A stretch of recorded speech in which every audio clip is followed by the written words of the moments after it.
అరే తక్కువయ్యి కానీ అసలైంది వెయ్యి. MDH కాశ్మీరీ ఎర్ర మిర్చి పౌడర్. భారత వైమానిక దళం తరువాత నావికా దళం కూడా రంగంలోకి దిగిపోయింది.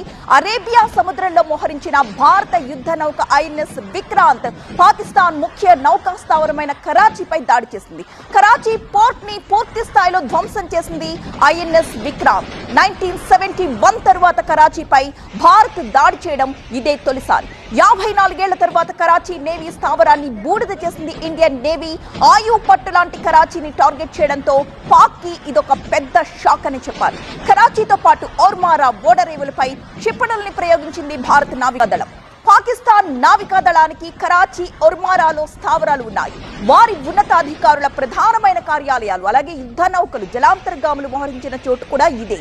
ఈ రెండు నావికా స్థావరాల్ని నాశనం చేయడం ద్వారా పాకిస్తాన్ నావికా దళాన్ని చాలా వరకు కృంగదీయడంలో ఐఎన్ఎస్ విక్రాంత్ విజయాన్ని సాధించింది.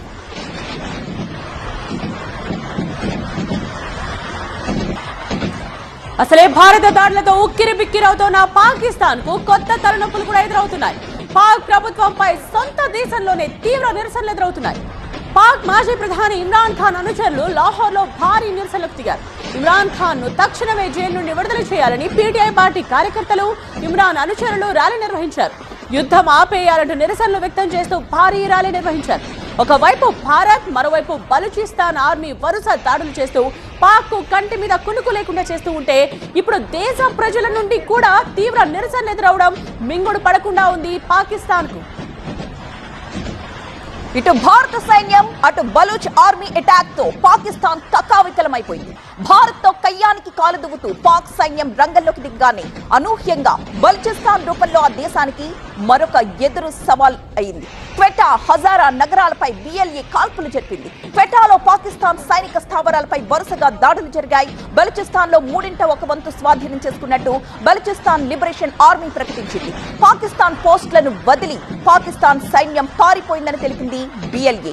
పాక్ ప్రజలకు బిఎల్ఏ స్ట్రాంగ్ వార్నింగ్ ఇచ్చింది. పాకిస్తాన్ ఆర్మీకి ప్రజలు ఎవరు సహకరించొద్దని హెచ్చరికలు జారీ చేసింది.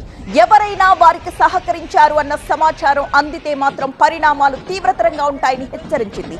కాగా బలూచ్ స్వతంత్ర పోరాటంలో భాగంగా పాక్ లోని 6 ప్రాంతాలపై దాడులు చేసినట్లుగా ప్రకటించుకుంది బిఎల్ఏ. గురువారం ఉదయం బలూచ్ వేర్పాటువాదుల దాడిలో 14 మంది పాకిస్తాన్ సైనికులు ప్రాణాలు కోల్పోయారు. బలూచిస్తాన్ ప్రావిన్స్ లోని బోలాన్, కేష్ ప్రాంతాల్లో జరిగిన 2 వేర్వేరు దాడులకు బలోచ్ లిబరేషన్ ఆర్మీ బాధ్యత వహించినట్టు ప్రకటించింది. 2 వారాల కిందట ఇలాంటి ఘటన చోటు చేసుకుంది. పాక్ సైనిక వాహనాన్ని బిఎల్ఏ ఐఈడీతో పేల్ చేయడంతో 10 మంది ప్రాణాలు కోల్పోయారు. పాకిస్తాన్ లో అత్యంత విలువైన సహజ వనరులు కలిగిన ప్రాంతమే ఈ బలూచిస్తాన్. పాక్ పాలకుల పక్షపాత వైఖరి కారణంగా దశాబ్దాల కిందటే బలూచిస్తాన్ లో వేర్పాటువాదం వేళ్లనుకుంది. పాక్ పాలకులు తమకు ఆర్థికంగా, రాజకీయంగా అణచివేస్తున్నారు అన్నది వేర్పాటువాదుల వాదన. ఈ నేపథ్యంలోనే బలూచిస్తాన్ లిబరేషన్ ఆర్మీ పేరుతో ఏర్పాటైన దళం ఇటీవల పాక్ సైన్యంపై భారీ దాడులకు పాల్పడుతోంది. పాక్ ఇప్పుడు దుర్బల స్థితిలో ఉండడం బిఎల్ఏకు కలిసొచ్చింది. పాక్ నుండి తాము విముక్తి పొందడానికి ఇంతకు మించిన తరుణం రాబోదని బిఎల్ఏ నాయకులు విశ్వసిస్తున్నట్టుగా సమాచారం. సో మొత్తంగా భారత్ బలూచిస్తాన్ దాడులతో పాక్ పరిస్థితి ముందు నుయ్యి వెనుక గొయ్యి అన్నట్టుగా తయారైంది.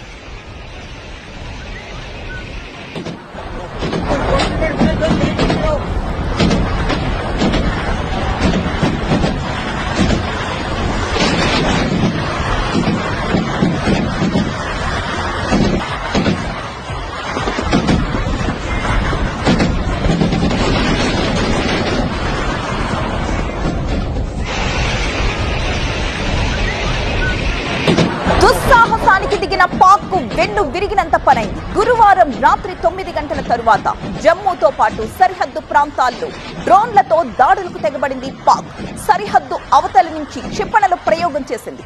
అయితే వెంటనే స్పందించిన భారత సైన్యం ధీటుగా దానికి జవాబిచ్చింది. పాక్ ప్రయోగించిన దాదాపు అన్ని డ్రోన్లను కూడా కూల్చేసింది. S-400 రక్షణ వ్యవస్థతో ఈ క్షిపణుల్ని గగన తలంలోని అడ్డుకుని ధ్వంసం చేసింది. ఒక F-16, 2 JF-17 యుద్ధ విమానాన్ని కూల్చేసింది. 35 నిమిషాల పాటు సాగిన ఈ ప్రయత్నాల్ని భారత్ సమర్థవంతంగా తిప్పికొట్టగలిగింది. దీంతో పాక్ తోక ముడిచింది. పాక్ దాడిని విజయవంతంగా తిప్పికొట్టామని, భారత్కు ఎటువంటి నష్టం జరగలేదని సైనిక దళాలు ప్రకటించాయి. పఠాన్కోట్ సెక్టార్ లో పాకిస్తాన్ కు చెందిన 2 ఫైటర్ జెట్లను భారత సైన్యం కూల్చేసింది. ఇందులో F-16 యుద్ధ విమానం కూడా ఉంది. అంతేకాకుండా ఈ F-16 పైలట్ ని భారత సైన్యం అదుపులోకి తీసుకుంది. జలంధర్ లో పాక్ డ్రోన్లను భారత రక్షణ వ్యవస్థ సమర్థవంతంగా అడ్డుకుంటోంది.